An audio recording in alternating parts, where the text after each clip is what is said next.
C'est le recul, je crois, qui caractérise, enfin, qui est important pour retenir quelque chose du master, parce que c'est vrai que sur le moment, on a des tas d'infos, des tas de choses qu'on fait. Des fois, parfois, on se dit, est-ce que ça va vraiment nous servir? Je pense aux cours théoriques notamment.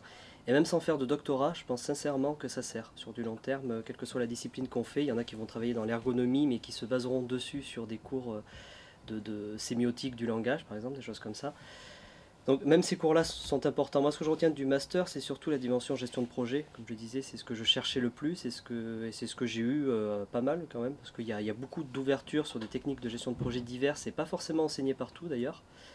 Et c'est vrai que ça permet de faire un mix un peu de toutes ces choses-là pour après se débrouiller dans la gestion de projet.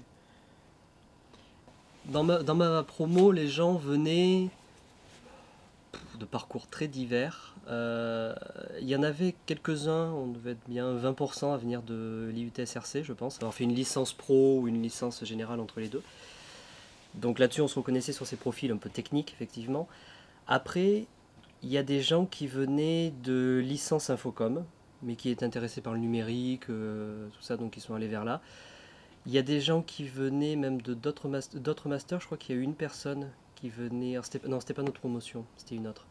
Mais bon, il y avait des gens d'un peu tous les parcours, des parcours, si on fait vite fait, hein, caricatural, littéraire et scientifique. Il y avait les deux.